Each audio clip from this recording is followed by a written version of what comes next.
That's right. So to talk more about it, Fred Fleitz is a former Trump National Security Council chief and a chief of staff and executive secretary and a former CIA analyst. And Michael Szanto is a former foreign policy expert. Great to have you. We'll start with you, Fred. Of course, we were talking yesterday, and we just saw President Trump land, which is exciting, his last leg of the tour. He's made great strides during his Middle East tour from Saudi Arabia to Qatar and now to the UAE. What stood out to you the most about his trip abroad?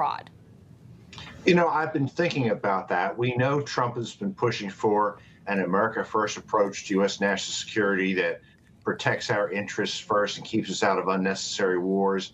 But he's really gone beyond that in this visit by stressing the idea of commerce, not chaos, how he can make the world safer and more stable by promoting economic development and trade deals. He's willing to talk to adversaries and friends, but I think this is a real key to where Trump is going to try to transform the international order, that we can all be richer and safer, and there's no reason for us to be engaging in nation building and overthrowing other governments like the neocons, what with military intervention. I think it was really an extraordinary change for U.S. foreign policy. Yes, so I think we have Michael with us now. Yeah, there you are. So far, you know, summarize, if you can, the trip so far and the way, as Fred just referred to, the way President Trump is using economics as an incentive to bring countries together and hopefully peace in the whole region. Well, I think economics have a great potential for bringing peace and stability to the region. I do agree with that. That's something that the U.S. and the West have been working for decades. I think that we see a lot of deals with Boeing for airliners. The Gulf is a strategic location for airline travel, as we see like with airlines in UAE, like Emirates Air. So that is good. I think it's good that we finally have a Syrian government that's not allied with Hezbollah, Hamas, and Iran, especially Hezbollah and Iran. I think that's a big change. So I think economic development is a very good thing. Additionally, I think that we're seeing signs that the Gulf Arabs are continuing to bet on America. And that's a very positive sign for the future in the Middle East, since, of course, they're the wealthiest countries in the Middle East, in addition to, of course, Israel.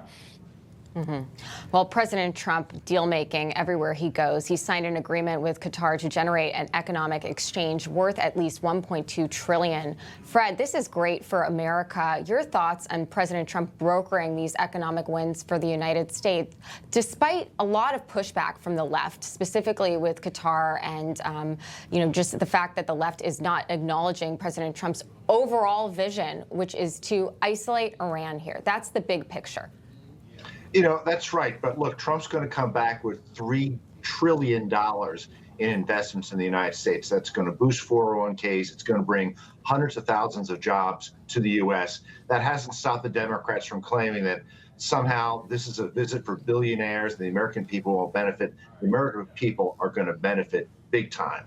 Now, Trump has said to Iran he's giving them an opportunity for a deal that will end hostilities and its isolation, but it has to give up its nuclear weapons program and agree to a peaceful program in which they give up all uranium. Sorry, Fred, we have to cut you off. Yep. We have a video of President Trump walking.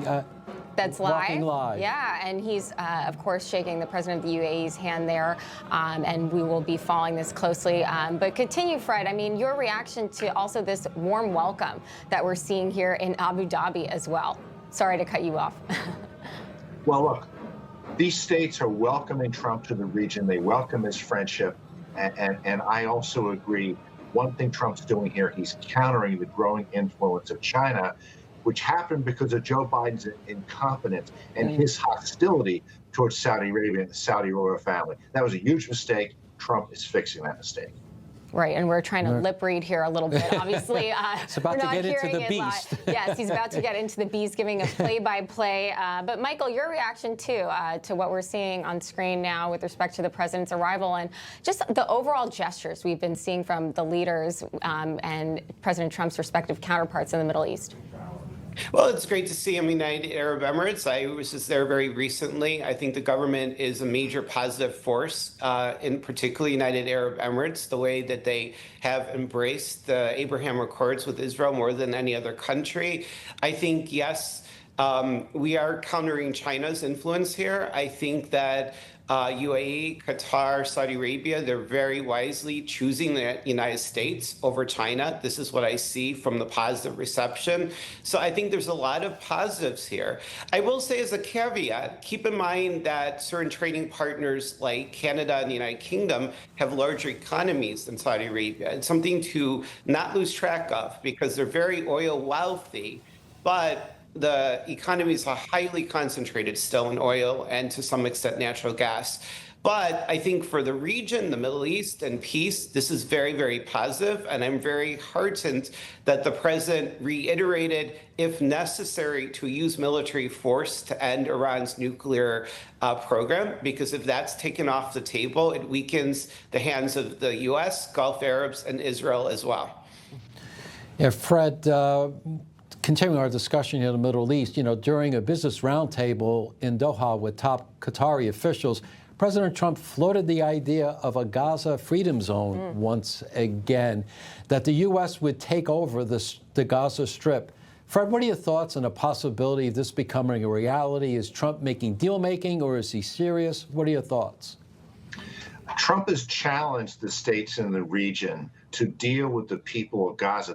Many of them have criticized Israel. They've criticized the United States for our policy towards the region, but they don't want to do anything for the people who live there. Trump has challenged them with an alternate approach that has spurred a variety of new proposals to rebuild Gaza and deal with Gaza after the war is over. He's doing this again.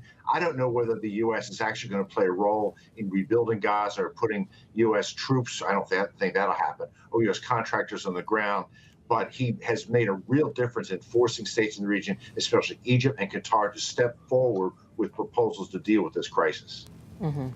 We also heard President Trump talk about the Iran nuclear deal and what will potentially be something that's very close to securing this deal in the near future. And Tehran has somewhat agreed to the terms. Michael, what do you expect this deal to look like? Well, it'll be tricky. We need to prevent Iran from having any path for nuclear weapons. It's the #1 state sponsor of terror. No country played a greater role in October 7th atrocities than Iran. So it is unacceptable to the United States, Israel, and our Gulf Arab allies to have Iran have nuclear weapons. Frankly, I'm very doubtful about our ability to work with this Iranian government in any positive way. And I think that honestly, in the long run, we need a new government. The type of atrocities they commit against their own people, the terrorism against American citizens, particularly in the Middle East and beyond. This is a very challenging government, and I don't see how we can have a positive relationship with this particular government. And, like I said, I'm very heartened that we have a Syrian government that its biggest plus is it's determined to counter and keep out this toxic Iranian influence that basically caused so much suffering for the Syrian and Lebanese people, for example. So that's a big step, and I think that's what I see as a big positive. We've had bad Iran nuclear deals before, of course. That was with President Obama. It's very challenging to have a good deal with a government that considers the United States a great citizen and wants to murder all the Israeli people. Right. Fred, we have about 30 seconds left. Also on the table, we've seen U.S. and China, they agreed to roll back tariffs. What are your thoughts on where the tariffs are heading? Is it a way that President Trump is trying to really rein in China as well as Iran? I think it looks very promising. China was forced to the table. But I want to comment on this Iran issue. Iran is trying to put forward another fake partial deal in which it continues to enrich uranium. That is unacceptable. Secretary Rubio said it's unacceptable. And I know NBC is saying that Iran has made some type of compromise offer. That's fake news. We have to stand up to the Iranians. We cannot let them have any route to a nuclear weapon. Exactly. We cannot trust the largest state sponsor of terror. Not at all. Correct. Fred Fleitz, Michael Szanto, thank you for joining us. Good to be here.